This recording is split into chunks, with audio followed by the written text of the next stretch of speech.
'cause you are the only one.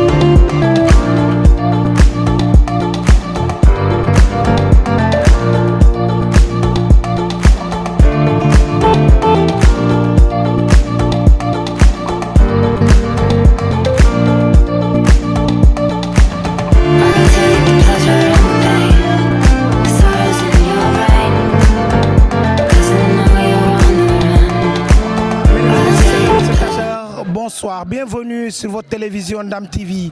Nous sommes présentement au Stadium Aline Sitoé Diatta de Ziguinchor pour vous faire vivre en exclusivité, oui, les moments forts du match qui oppose le Casa Sport et l'AGEL de Rufisque.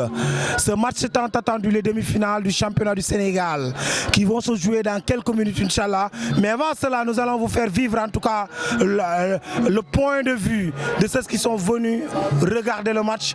Allons-y, nous allons les demander. Voilà quel est leur point de vue par rapport au match qui oppose en demi-finale le Casa Sport et l'AGEL de Rufisque. Toujours présent, passionné du foot, amoureux du foot, Mamadou Niambaye, président de Solu Études et PDG de Solu Études et aujourd'hui à Ziguinchor. Mamadou Mbaye, ndax mën nga ñoo wax tey lan moo waral sa teewaay fii nga xamante ne moom mooy stade Aline Sitoé Diatta de Ziguinchor. Merci Diédhiou, tey dañuy ñëw soutenir suñu équipe AGEL bi nga xam ne Solu Études dafa nekk sponsor donc moo tax tey ñu déplacé wu def le déplacement ànd ak l'équipe pour ñëw soutenir leen encourager leen. donc ñu gis ne tey dafa mel ni match boo xamante ne demi-finale la enjeu la ndax tey bi nga xamante ne moom la war a dajal. Bon match la boo xam ne bon comme on dit match bu am enjeu la parce que c'est la première fois que AGEL dem au niveau demi-finale de en fait de la Coupe du Sénégal. Là, nous, ce qu'on va faire, de toute façon, on a rien à perdre. Donc, on va jouer le match après l'Inch'Allah du quoi. Parce que ça, c'était pas l'objectif de AGEL. L'objectif, c'était de nous monter en Ligue 2. Mais en demi-finale Coupe du Sénégal. Donc, après, ils vont essayer de faire le maximum pour gagner le match, mais c'est pas gagné d'avance. Mais après, voilà quoi. On a vu que vous avez voyagé par avion. Vous y avez mis les conditions qu'il faut. Lan moo tax ngeen déployer moyens yooyu.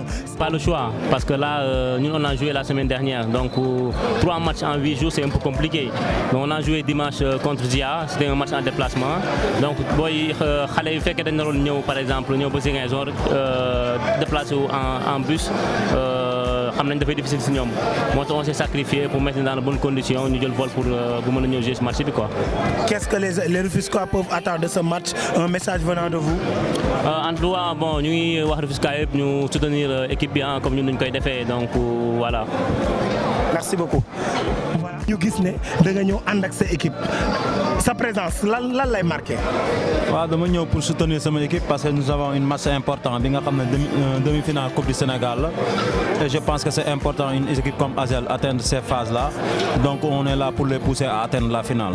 tey noo leen préparé ñëw bi ak parce que dañu dégg ñu ne Paka Boy ak ñoom Niambaye match bii nii ñëpp dañ. Cadre l'équipe et nous sommes les présidents de l'équipe en tant qu'associés avec Mamadou Niang donc c'est important que les joueurs nous voient ici pour les pousser à donner 90 minutes après le reste c'est dans les mains de Dieu.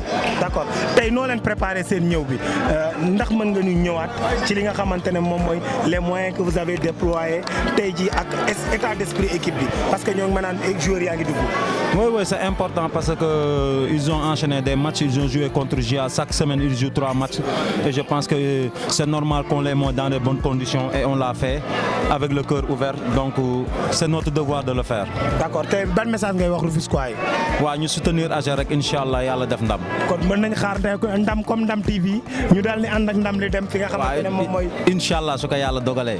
ayca mu ngi noonu dégg ngeen ko Mamadou Niambaye ak ki nga xamante ne moom mooy P-Boy donc nee nañ ndam li dañ koy jël yóbbu ko Tëngéej ak Ndam TV d'ici là portez-vous bien on vous donne rendez-vous.